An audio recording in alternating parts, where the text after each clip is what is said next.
tọ́ àwọn akẹ́kọ̀ọ́ òun ni wọ́n dà sílẹ̀ báyìí o wípé ká máa dáràn àṣẹ ìwà mọ nǹkan tá a fẹ́ ṣe báyìí àwọn akẹ́kọ̀ọ́ Àròjinlẹ̀ fún wa lọ́pdéètì kan tí mo rò pé gbogbo wa láti gbọ́ fún àǹfààní àwa tá a bá tẹ̀ tí ìwò a máa sì tún wò nínú fọ́nrán but then ó ní babaláwo kan tó wá jáde AJETUNMOBI ó yànnàná ọ̀rọ̀ ó ní irọ́ wà nínú nǹkan tá Arojinle sọ ẹ dẹ̀ mọ̀ pé recently làwọn èèyàn ti ń tako Arojinle lórí àwọn ọ̀rọ̀ tí wọ́n ń sọ lórí ayélujára a mọ̀ bóyá òótọ́ ni àbí irọ́ yẹn pàwọ́ tá à ń kẹ́kọ̀ọ́ wọ́n bá tẹ́lòmíì tán bá sọ̀rọ̀ t'Arojinle bá sọ̀rọ̀ tẹ́lòmíì bá wá jáde tó mú ẹ̀rí máa jẹ́ mi ìṣòro wá kí ni nǹkan táwo ṣe àwọn kan máa wò ní pé kì í ẹja wa wo ibi tí táwọn abáyàrá já báyìí tá a fi mọ òótọ́ ọ̀rọ̀ gangan so àjọ gbé yẹ̀wò nínú fọ́nrán yìí ni kì í ṣe pé bóyá èmi màá máa kọ́ wa nínú irọ́ ẹ̀yin náà lẹ máa dá sọ̀rọ̀ yìí tá a máa mọ̀ bóyá òótọ́ ni àbí bẹ́ẹ̀ kọ́ ẹ jẹ́ ṣe ọ̀kọ́ gbọ́ nǹkan t'Arojinle sọ náà ká tó wá gbọ́ rẹ́spọ̀nsì Babalawo AJETUNMOBI tó sọ̀rọ̀ AJETUNMOBI Awólọ́wọ̀ kọ́ nìyẹn yes so ẹ jẹ́ ọkọ́ gbọ́ nǹkan t'Arojinle sọ náà ẹ má ti lọ bí kankan ń bọ̀.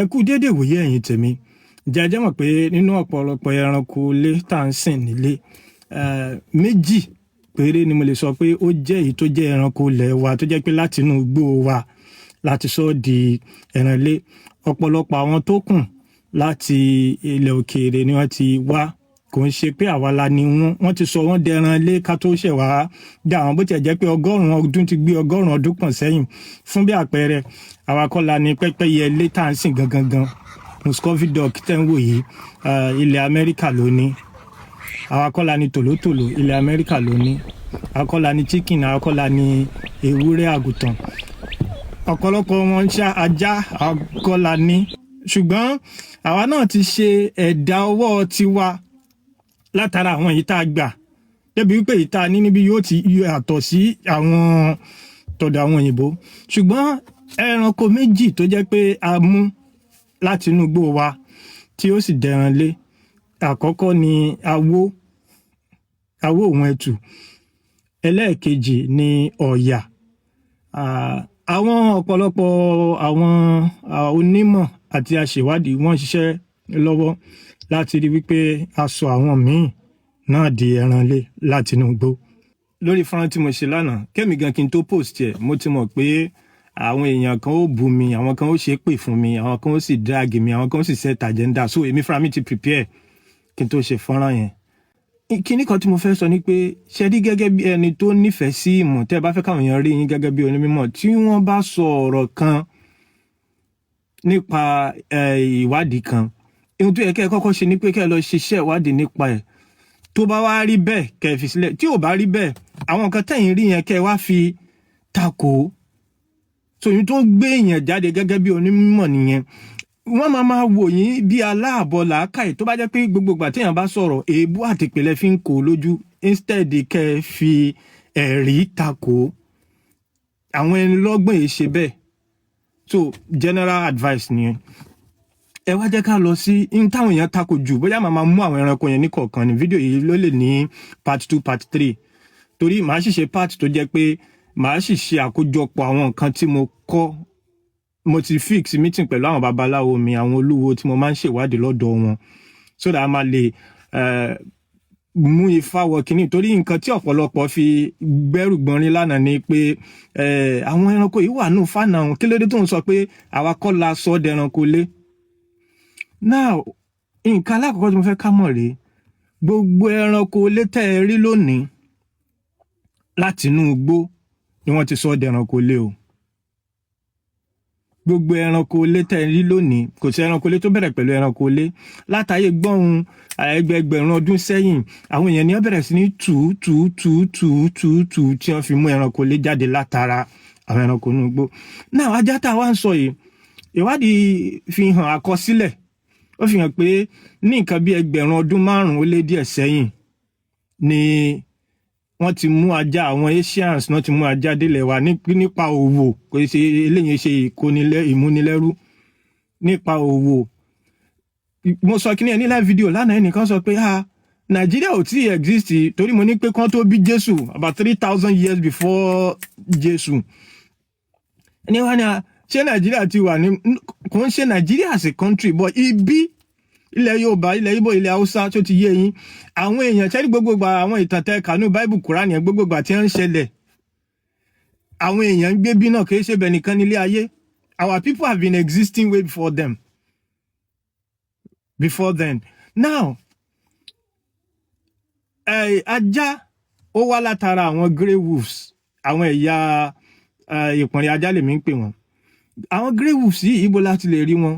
Europe, Asia, àwọn ibìkan ní North America, àwọn ibìkan ní North Africa, ní àwọn ibi tó tutù ní àríwá ilẹ̀ Africa tí ò súnmọ́ sàlẹ̀ ń bí rárá yẹn.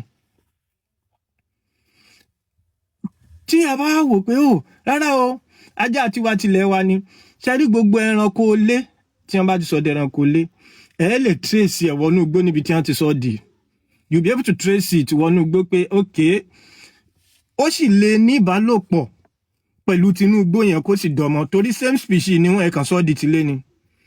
Ẹ jẹ́ n fún yín lápẹẹrẹ ajá tilé wa tó jẹ́ tilẹ̀ wa nísìn tóun àti wolf grey wolf ilẹ̀ Amẹ́ríkà àbí Europe tí wọ́n bá ní ìbálòpọ̀ yóò dọmọ. Ajá táwa ní ọ̀dọ̀ wa yìí àwọn ẹranko abaraja jáwo la ní nínú igbó wa ní ajá igbó wild dog wọ́n yàtọ̀ gédégédé wọn ò jọra lójú wọn ò jọra nínú kóró ìṣẹ̀dá tí wọ́n bá ní ìbálòpọ̀ kò lè dọmọ. So that shows pé wọn wà related. So fact ló wà nílẹ̀ nínú ọ̀rọ̀ kìíní kò ń ṣe ọ̀rọ̀ àtàmọ́mátàmọ́. Ẹranko la tún ní jackal ti ẹ̀ kéré ajá ò lè wá látara ẹ̀. So bó ṣe bí ọ̀rọ̀ ajá bó ṣe jẹ́ nìyẹn. Ibi tí wọ́n ti mú wá nínú igbó dòní olónìí ajá alé náà ẹ jẹ́ kí n sọ nǹkan fún gbogbo ajá alé pátá àti tẹ́ rí ní Nàìjíríà o àti tẹ́ rí ní Europe àti nǹkan kan náà ni wọ́n lè bára wọn ní ìbálòpọ̀ kó dọmọ. Àtajá Chihuahua bó ṣe kéré tó àti bulldog bó ṣe tóbi tó Chihuahua àti bulldog lè ní ìbálòpọ̀ yóò dẹ̀ dọmọ torí pé ẹ̀yà kan náà ni wọ́n. Ẹ̀yà àtọwọ́dá breed ló ti yàtọ̀. Ìdí tí ajá àtọ̀dọ̀ wa tó fi yàtọ̀ sí tàwọn Amẹ́ríkà ni pé látìgbà tó ti dé yẹn àwọn baba ńlá wa àwọn ìyá ńlá wa àwọn náà ti ṣiṣẹ́ lórí ẹ̀ so everybody ti ní breed tọ̀dọ̀ tiwọn but àtinúgbò wa kọ́ náà ti mú wá. Kí fídíò yìí tó parí torí màá sọ̀rọ̀ àwọn àgùntàn àtàwọn kọ̀ọ̀kan ẹ jẹ́ mú pẹ́pẹ́yẹ mọ́ ní ṣe last week kọ́ ni mi pọ́ the great ọ̀tà ó mú pẹ́pẹ́yẹ odò táwa ní nílẹ̀ wa white face whistling duck ẹ wò ó pẹ̀lú pẹ́pẹ́yẹ tá à ń sìn nílé ẹ rí i pé wọn ò jọra. Pẹ́pẹ́yẹ tá à ń sìn nílé ni wọ́n ń pè ní Muscovy duck ẹ lè rí lórí omi àbí nínú igbó wa ń bì kan. Láwọn ibi tí wọ́n sì ti sọ dẹran lé tí wọ́n sì ń lé wọ́n sì ní Muscovy lórí omi wọn lóní olónìí nínú igbó wọn. So ibi tí wọ́n ti mọ̀ pé kíní yìí o àwa kọ́ la sọ di ẹran lé nìyẹn ìmọ̀lẹ̀ yẹn ń wá èébú kọ́ lè yàn ń kọ́bú. Ọ̀pọ̀ àwọn kan tá a ní mo sọ lórí live video lánàá àwọn oúnjẹ wa gan àwọn ẹlòmíì ní ìsún wọn lè kí wọn kí wọn má fi láfún kí wọn. Pákí ẹ̀gẹ́ gbàgùdá tó di láfún àwa kọ́ ni a sọ di tilé. Eléyìí ò tiẹ̀ tó thousands of years around 500 to 600 years ago 16th century làwọn òyìnbó àwọn Portuguese ni wọ́n mú pákí wá sọ́dọ̀ wa. So ẹ lè torí pé a ti ń mu gàrí ajélùbọ́lá fún ká sọ pé àwa la sọ di no. Àtorí pé nǹkan kan wà níbì kan kò sí níbì kan kò sọ pé ibi yẹpẹrẹ bá Amẹ́ríkà bá ń ṣe ń claim world power world kìíní kan tó kò sí wọn ò lè sọ pé àwọn ní kìnìún nínú igbó wọn torí kò sí ń bẹ̀ àwa sì ní. Wọn ò lè sọ pé àwọn lè rìn nínú igbó wọn kò sí ń bẹ̀ àwa sì ní. adániwáyé ti mọ bó ṣe pín nǹkan yẹn yàtọ̀ọ̀tọ̀. Ògbómọ̀ṣọ́ wọn á kí wọn ní yóò jẹ kàtán kó tó mú kọ yangan àgbàdo ló ń jẹ́ bẹ́ẹ̀. Àwọn kọ́ la lágbàdo, we did not domesticate it. These are history, these are facts. Inú yín dùn sí, inú yín ò dùn sí, kò change fact stubborn tiẹ̀. Ẹ̀rí ni. Bóun yẹn gbà, bóun yẹn má gbà, kò yí ipò. So fídíò yìí ti ń gùn jù, ẹ jẹ́ á stop part 1 níbí. Ṣé wá rí ọ̀rọ̀ tá fẹ́ lọ gbọ́ ní ìsìn báyìí tí babaláwo kan sọ.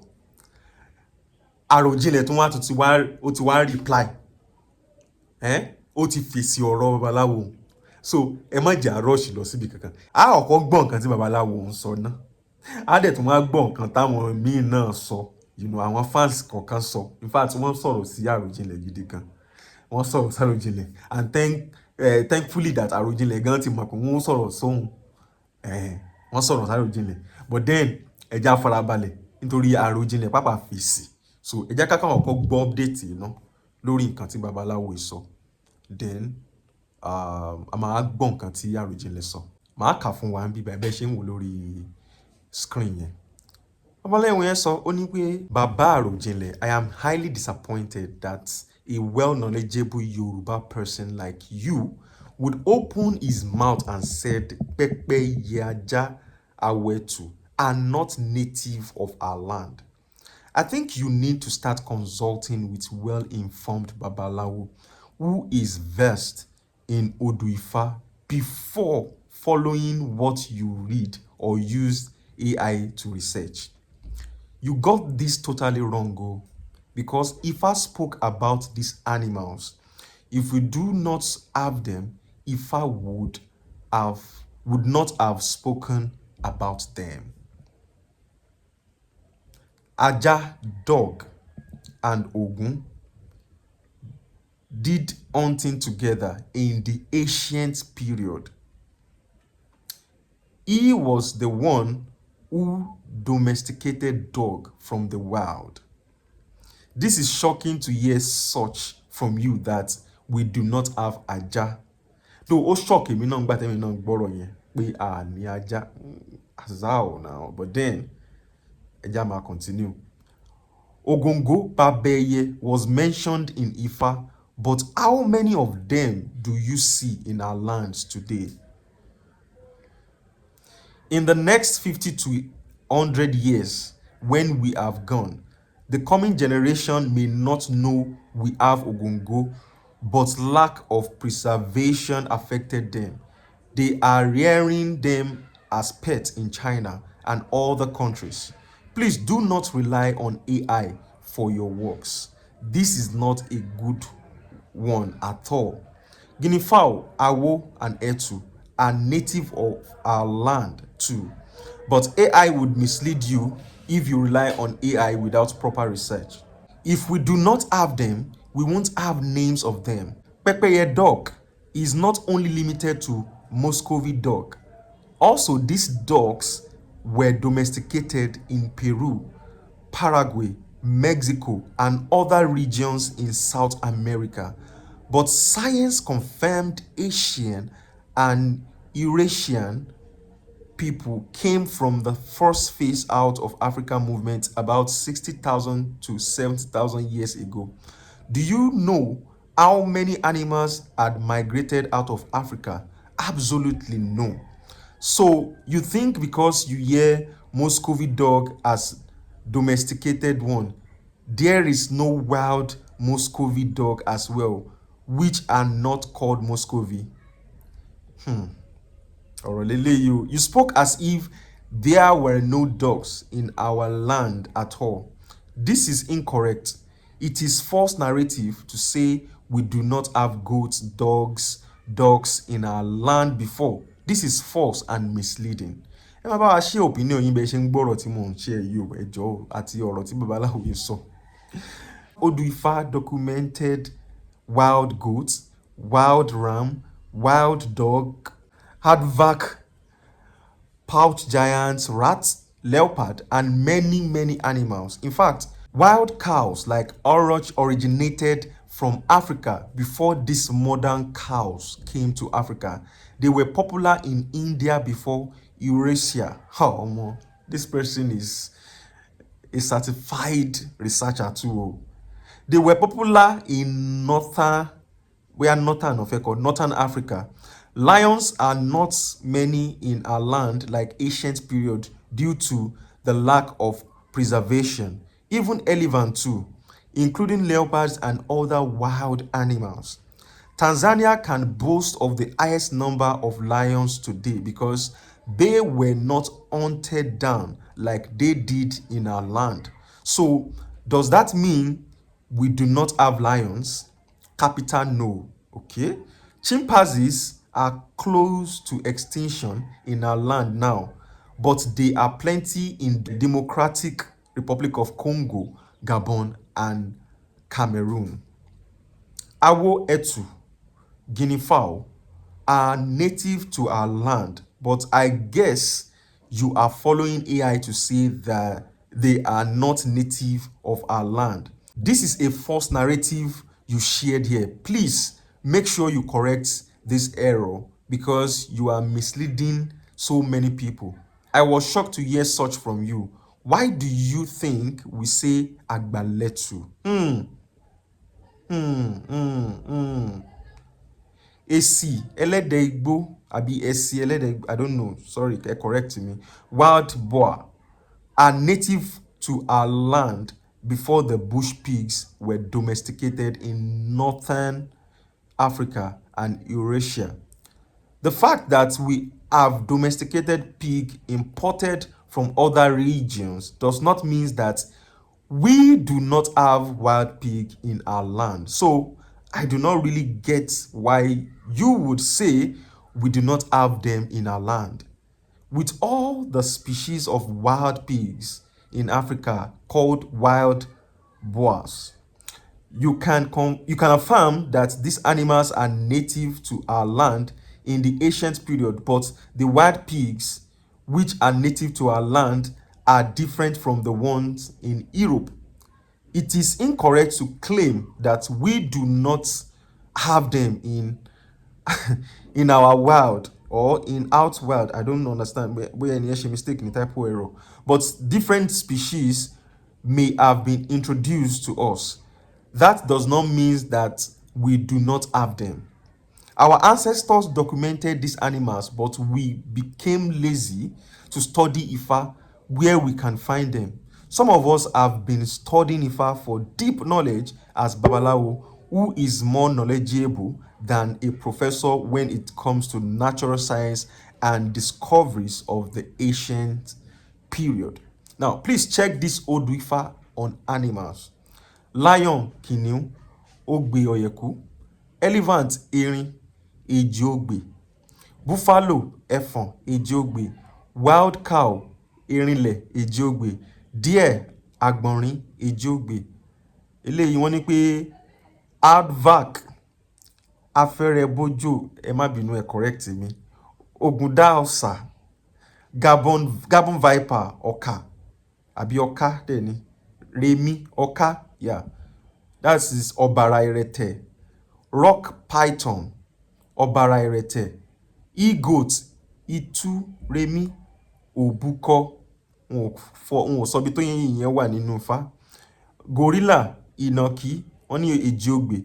Dog, ajá, ìwòrì ìrẹ̀tẹ̀. Pig, ẹlẹ́dẹ̀.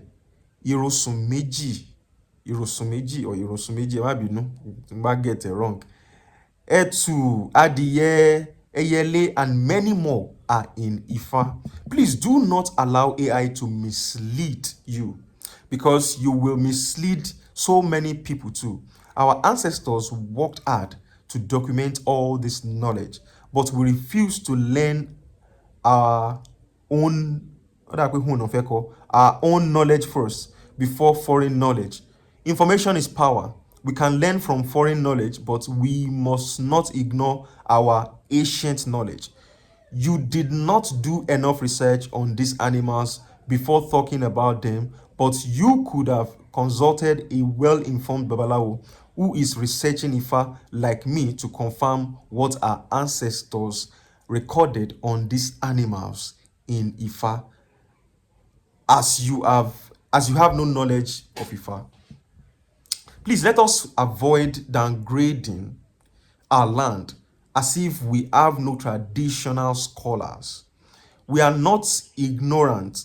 We study hard to research Ifa, which is the work of Orunmila, the oldest and first natural scientist to work on so many things. I confirm to you the last time that Odu Ifa recorded the law of gravitational force before anyone did in Ifa. Yay! Ifa in Ogunda Irosun says, Lala Toroki Ile lo ń bọ̀. If I do not share with you, you will never know this rich discovery. We must be proud of our own and not just be using foreign documentary to validate ancient ones. We must be proud of our own scientists. We are not bastard o, ire kabiti. Àwọn èèyàn bá sọ̀rọ̀, àwọn èèyàn respond. Ẹ jẹ́ n kà nǹkan táwọn èèyàn fi respond sọ̀rọ̀ yìí. Now, someone here said, I used to reason that is it a must for us to condemn or criticize or castigate another man's work or effort before we get known or become popular or famous? Someone did his own research and brought it out, and instead of us to also carry out our own research too, in order to correct him where he is wrong in a simple form, we will start abusing the person with his or her tribe, ethnic group he or her belong to, and most of the time religion. How will you feel if you did a job and someone now think that what you did is not correct based on his or her own perception, and the person started abusing you or talking about your work in an ill-mannered way? I think we need to be better and also think better and not bitter ways in order to be a better person intellectually. Yeah, this is a good advice, because ó ti máa ń ṣẹlẹ̀ dáadáa tó yẹ pé àwọn èèyàn ó kàn máa bẹnu àtẹ́lu iṣẹ́ táwọn èèyàn ti ṣe. Ṣé ẹ mọ ìgbà tán ti bẹ̀rẹ̀ sí ní ṣiṣẹ́ ẹ kàn jáde, well, it is well, but I don't think this relates with this nǹkan tó ń ṣẹlẹ̀ bíbá. Someone else said here, he said he doesn't take to correction. He sees the Oyinbo knowledge system as the totality of all knowledge. He would have a lot of issues with us if he continued to share false narratives. AI cannot give accurate information. I am disappointed in him for saying such false information because he did not do proper research. Someone has said here that it is not difficult at all to know if an animal is a native to a community or not. Any domesticated animal to a community will have wild one that resembles in their bushes. For instance, goats and deer, duck and pepeyodo, local chicken and aparo, elede and imado, local dog and foxes, rabbit and hare, efon and cow. Now, to confirm all I've been saying, let's all look at turkey. Is there any bird in our forest that resemble it? Now, someone here said, my sister told me something years back. She said she was going to the farm very early, so she rested along the way on a storm tree, not knowing she was sitting on another creature. When the creature cannot take it anymore, it shook my sister away and ran into the bush. In fact, there are a series of encounters I heard from my father. My father and his friend will be discussing their encounter with nymphs in the forest. Sometimes when you start gaining followers, you will think you have arrived. Imagine thousands of those that will be influenced. They will go about saying all these animals are not native of our land and that Inwe doesn't exist. That's how wrong information are passed down. For me, I don't think all information. I take the authentic and discard the false. That's just the best thing. Take the authentic and discard others. That's it. Someone else said, "Mo decide láti má sọ anything. I just want us to hear from fans àti àwọn akẹ́kọ̀ọ́ yòókù ká gbọ́ nǹkan táwọn náà sọ lórí ọ̀rọ̀ yẹn." Someone here said he belongs to one of the Islamic sects. Hey, why don't you bear religion? Right? I saw one of his video where he was invited for a talk and was quoting Quranic verses. He speaks and understands Arabic very well. As usual, he would always aim to discredit our ancestor for the sake of glorifying his foreign bond masters. I decided not to say anything. I will not say anything on this, for real. Kò yẹ ká máa mú religion mọ́rọ̀ yìí now. Kò tí ì dé gbogbo ọ̀rọ̀ yìí. I have told Arojinle sometimes ago in one of his posts that he is just a vet doctor. Our ancestors' knowledge was not a high. On my reply, only he need education on our animals. He is not rooted at all. I am shocked. Elomi Soni, I think you should just brief us how these animals are domesticated so as to adopt or agree to your assertion. Someone else said, indeed, in all the creatures, human beings are the most complex to deal with. What has Arojinle done wrong to deserve this destructive or negative criticism from you? He is only sharing his knowledge and wants people to learn, unlearn and relearn.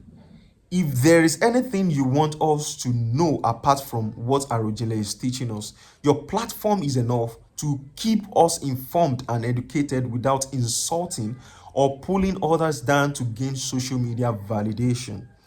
The word is enough for us to flex our muscle without harming another. Ojú ọ̀run tó ẹyẹ fò láì kọlu ara wọn. Ẹyẹ tó bá ń kọlu ara wọn lójú oorun ọ̀tẹ̀ ìjà àti ìjàmbá ni.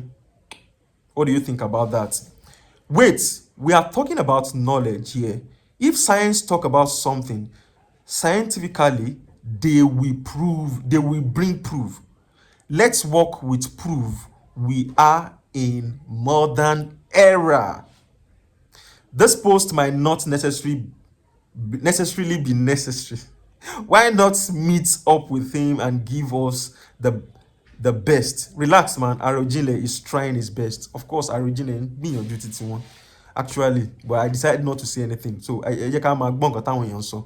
Káwa náà dem ma share opinion wa ní abala Ríosí.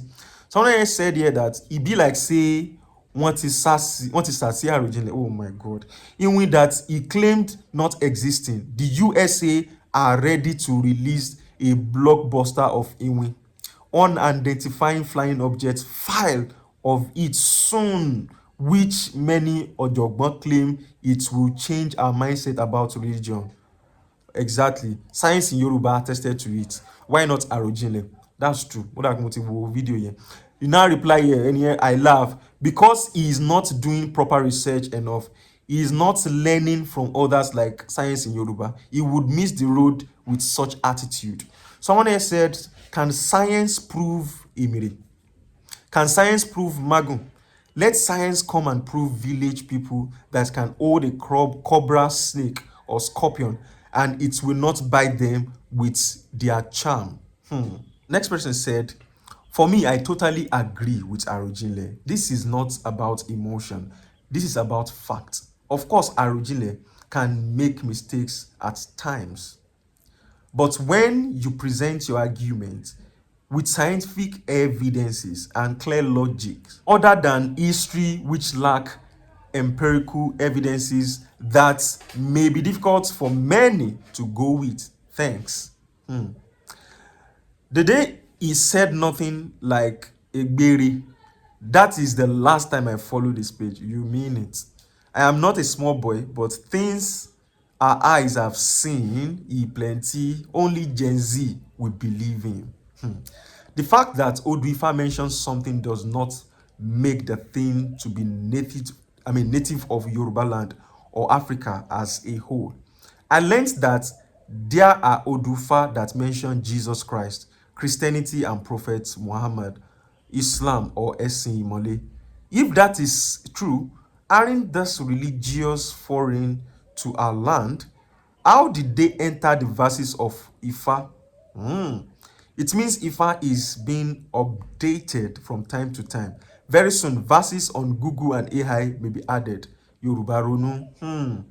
Ọ̀rọ̀ rèé o. While other civilizations were conserving wildlife, our hunters were busy hunting them down.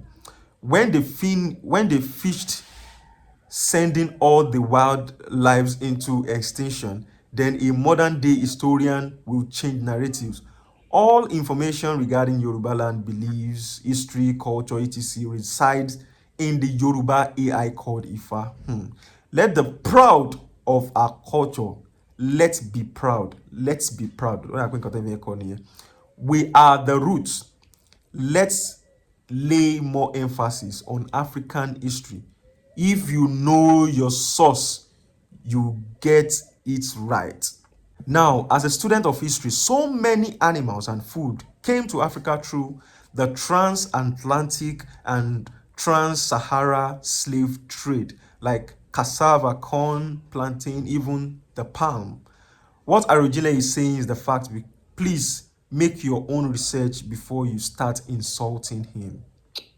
Ẹ jẹ́ mẹ́nu dúró ń bi eléyìí náà jàre àti kàtó báwọn náà. Ẹ já wa lọ gbọ́ èsì Arojinle lórí ọ̀rọ̀ yìí. Ẹ já gbọ́ nǹkan tá Arojinle sọ. Ẹ kú dédé wòye ẹ̀yin tèmi. Nínú fọ́nrán yìí a fẹ́ sọ̀rọ̀ nípa ewúrẹ́ àti àgùntàn táwọn èèyàn béèrè jù lálẹ́ àná pé ṣé ọ̀dọ̀ wa kọ́ ló ti wá ni àbí pé ilẹ̀ òkèèrè kọ́ ló ti dọ́dọ̀ wa. Nínú fọ́nrán eléyìí mi ní sọ pé báyìí ló ṣe rí. Àwọn ìwádìí tí mo ṣe àti àwọn nǹkan tí mo rí màá kàn kó jọ fún yín. Now science jẹ́ ká mọ̀ wípé àti ilẹ̀ Asia, Southwest Asia, ìyẹn gúúsù ìwọ̀ oòrùn Asia ni wọ́n ti kọ́kọ́ sọ ewúrẹ́ igbó di ewúrẹ́ ilé. The same thing pẹ̀lú àgùntàn àti àgbò náà.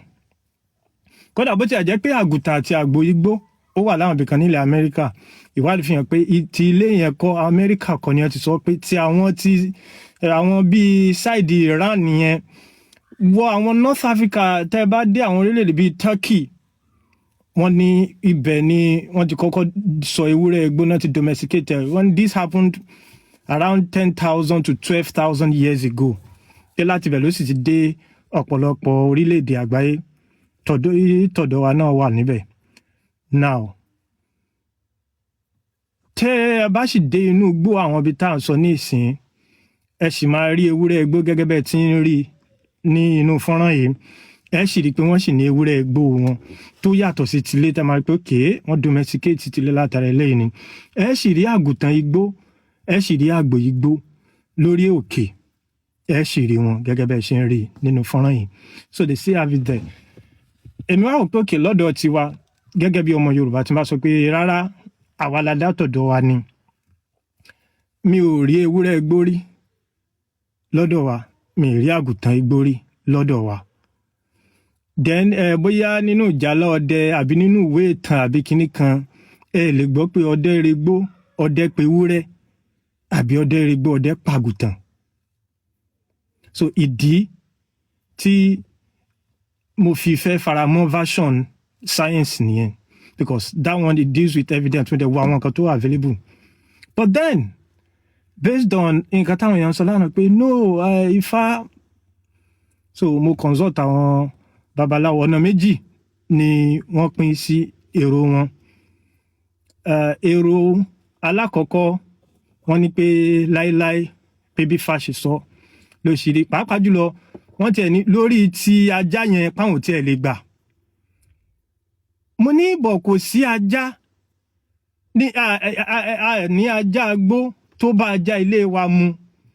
pé but àwọn òyìnbó a ní ìtò bá a mu tí ó jẹ́ pé nǹkan tí wọ́n ń sọ evidence wà di kí là ń pè grey wolf ó lè mate pẹ̀lú ajá ilé wa but àwọn sọ pé ṣoko tí alágbèdè ọ̀run ló kọ́kọ́ ń sin ajá pé àtọ̀dọ̀ ẹ̀ ní Ògún ti mú ajá tí Ògún fi ń sin ajá pé so we have our own document wọ́n sọ pé bò lájà inú igbó ta lè fi kó gẹ́gẹ́ bí evidence àwọn wọ́n sọ pé since tó jí ta sọ pé many thousand years ago pé ó ṣeé ṣe kó jẹ́ pé àwọn ajá yẹn ti rìn nínú igbó tiwa tàbí ó ṣeé ṣe kó jẹ́ pé àwọn ajá yẹn ti ṣí lọ nínú igbó tiwa ẹni tí wọ́n sọ nìyẹn so ẹ fi ṣe part 2 now the third one àwọn náà lórí ìtọ̀rọ̀ ajá yẹn àwọn náà dúró lé pé àìrọ̀ àwọn òfaramájẹ wọ́n ní àwọn ẹranko tó kù ń kọ́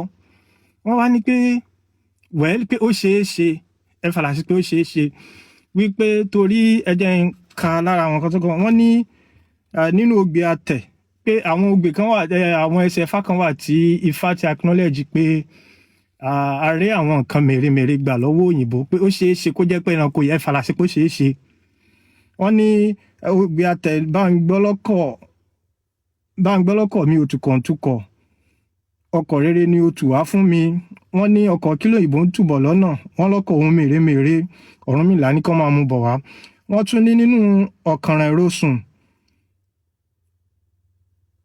ọ̀kàn róró ń bẹ̀jẹ̀